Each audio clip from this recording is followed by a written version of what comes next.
I can't believe we're back, Peter. We're back. We're going to talk about the red Solis today. This is going to be an installation on the right side of the vehicle, correct? Yep. Yeah, there's a nice red Solis there. Then a right-hand tire carrier. You can see the panels on the inside are a little different on the Solis. They have the Christmas tree style inserts. So as you can see, I'm removing those. Right. When you say Christmas tree, if you pull them out and stand them up on that little Yep, they look something like a Christmas part, right? They look a little bit like a plastic Christmas tree. So. Yep. I'm sure everybody knows what the inserts look like. They're kind of, Well, not everybody. There's people who watch this video just because they want to know what you're talking about. Yep, it really pays to get a right tool. AutoZone or Harbor Freight or somewhere. A nice auto parts store will have it. You can see I'm removing the insulation. Just remember which part goes at the top and which goes at the bottom. And the top one goes behind the wires with the slide. Okay. For the wiring loom. Right. So, and the reason that you don't want to crush the wires against the thing, because what are the wires doing there? Yeah, well, it's part of your lights and, bits and pieces that are attached to your... door locks and that kind of stuff too? Yeah, right. Exactly. So you can see I'm putting the template. It's flush at the bottom and flush on the left-hand side, and the cutout goes around the door handle. And I marked out the holes, so it should be 4 holes. And they're approximately 3 inches. Right there, I am actually just seeing if they are level, which, of course, they are. Right, because you did it. You haven't made a mistake yet in one of these things. Except for this part of the video. You actually cut it in advance, and my camera messed up. So you're just actually showing where the holes are. Where the holes are. So I'm pilot drilling them with a 1/8-inch drill bit. It doesn't matter what size you use as long as you can get your step drill in the next phase. So this is an Irwin 1/2-inch step drill. It looks like something they would use to mine the tunnels under New York to make subways. Yeah, you know what I mean? Yeah. It's very good. They're actually very evil looking. I've done probably 50 of these with this one bit, and it's still going strong. As you can see, I go to the second to last step, which is going to be just a bit below. Second to the widest then, because the widest would be what? A full 1/2 inch, I believe. So it's even if you did it at a 1/2 inch, it would be fine. Now what I'm trying to do is create as few amount of burrs as possible on the outside.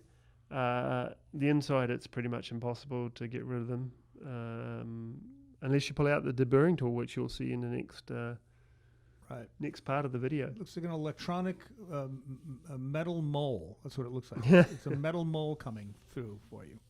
Yeah, it's like a. So those burrs that are flying all over, would you just grab a magnet or something to suck them all up, or you vacuum? You vacuum them up at the end. And so that's a deburring tool, and see how I'm angling it to get the burrs from the inside of the hole, because on the top you can't access it. You can only get your hand in there. You can't really get a tool in there at all. Right. On the top end, you're saying. Yeah. This is what you're doing. If you can, you just get them as good as possible. Don't fret over getting them perfect. The pad that we use, a soft urethane pad, it'll cover most of them. Right. Okay, so this is the setup for the rack, which you probably should do first. Put the 2 We've got a whole video of how to set this up, by the way, which we'll show you elsewhere. Yep. Let's just look for the links. But this is now the inside of the van door. These are the stiffeners, yeah? Yep. And so the long stiffener goes on the hinge side, and the shortest one goes on the middle. So it's the same for the right or the left. And you can see we have the soft urethane, hard urethane, stiffener, washer, and then the lock nut. And the top. As you're placing these, you're keeping it free from the holes where the Christmas trees have to go back into. Yeah. Yeah. So we're positioning them. You'll see when I tighten it down, it's really only when you tighten it down that it stays clear of the holes for the inserts, the Christmas trees. And if you have a Travato, or if you have some sort of aftermarket panel that has screws, then obviously you want to keep it clear of those screw holes. Right. So you're pointing out there, keep clear of that. That it's a big quarter-inch, big quarter-inch hole. So on the Travatos have like 8 or 9 screws that go through, self-tapping screws. So at this stage we're just doing it finger tight, getting everything lined up. Then we'll go through and make sure all the pads are level and around the right way. And I'm just using a drill to speed it up a little bit. This is you put the drill on the inside of it, and what do you use on the outside? A big torque wrench? Yeah, I'm just either using a torque wrench or it's a 17 millimeter on the outside and 15 on the inside. And you have to use 2 sockets for the bottom. And then at the top, you have to use an open end 15 millimeter on the inside. Right. So I'm torquing it down to 20 to 25 foot-pound of torque. If you're doing by hand, it's just slightly firm. It definitely should start feeling some resistance, but it's not very tight at all. Because the urethane pads don't need a lot of force on them, and it's a lock nut, so there's no, it's not going to unwind. All right, here's the top part of the rack. Yep. So the first thing you want to do is you want to make sure that the pads are level, they're straight, because they are quite sticky. And once you start and get it somewhat cinched down, it will not move. Right, because it's going to take all the air out between that and the soft urethane. Yep. So this is your socket. 15 millimeter open end wrench. Right, which is basically pretty much the only thing you can get inside there because there's not. There's plenty of room to get your hand in there. There's sharp stuff, so be careful. But so by the way, you're not running. You don't have 3 hands. That's my hand holding it in place, so you can actually, because you got one hand on the inside of the door, and you're obviously wrenching down on that one, and I'm holding it so it's not going to spin. And so I'm just snugging it down right now before I torque it. But yeah, I'm holding the one on the inside. It's much easier with 2 people. But it can be done with one person, as you can see. One or an octopus. And so the mistake I'm making here is I haven't leveled out the one on the right, pad on the right, because it'll generally get stuck. Right. As you can see, I'm actually did there because you'd already tightened the left side down. So you could use a little bit of fluid, a little bit of water or dishwashing liquid or something like that to move it around if you really don't want to have to play around with it too much. But then it'll possibly turn as you're tightening it as well. Right. So okay.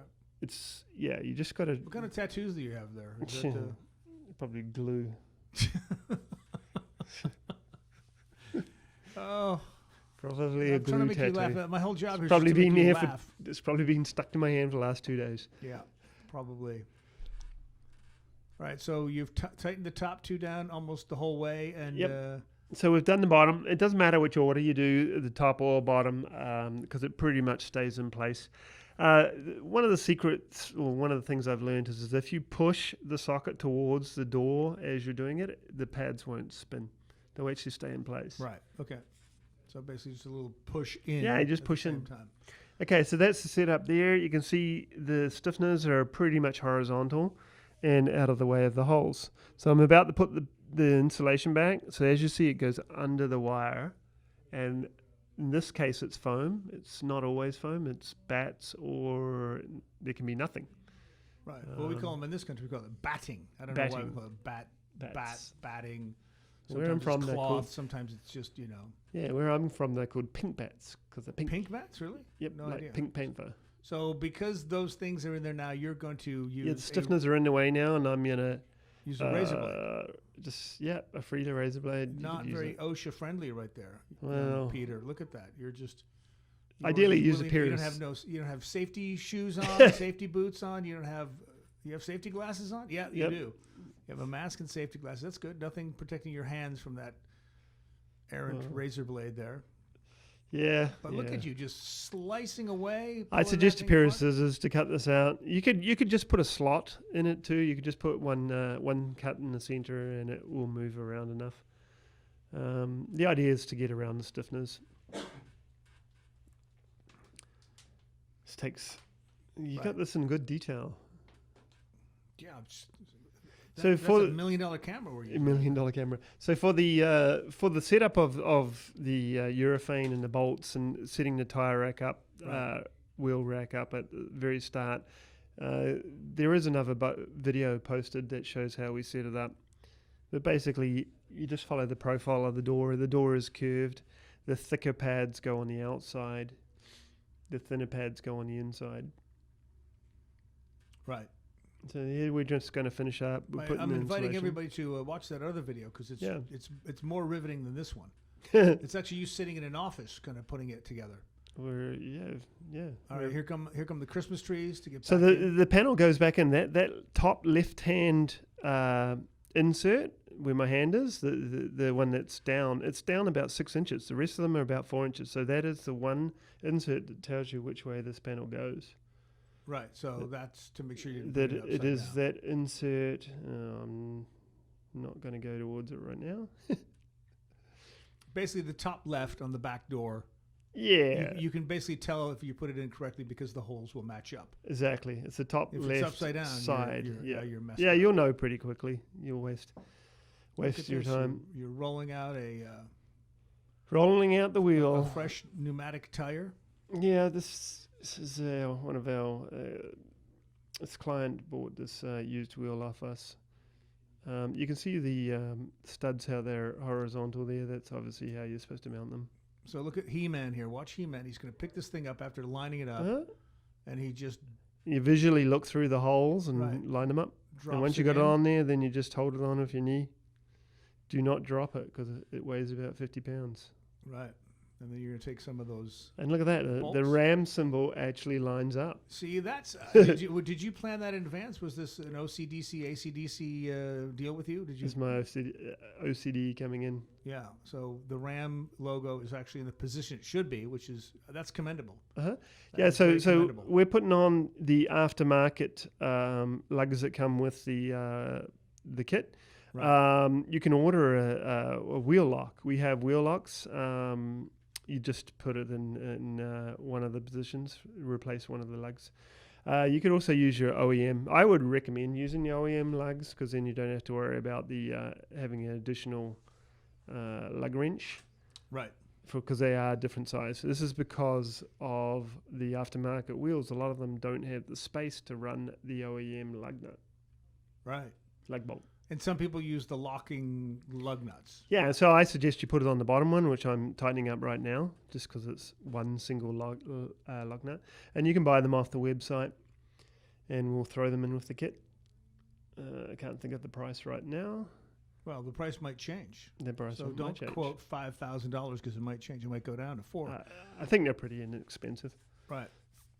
So this is the Solis. We're wrapping up the Solis one right here. And I'm talking these down to probably about 60 foot-pounds, just firm. It doesn't have to. You don't have to yank on the. Peter, you're a wonderful human. Thank you for doing this. Well, thank you very much, Mike. We'll see you on the next video. I can't wait to show. Check out the other videos. Yeah. Freaky.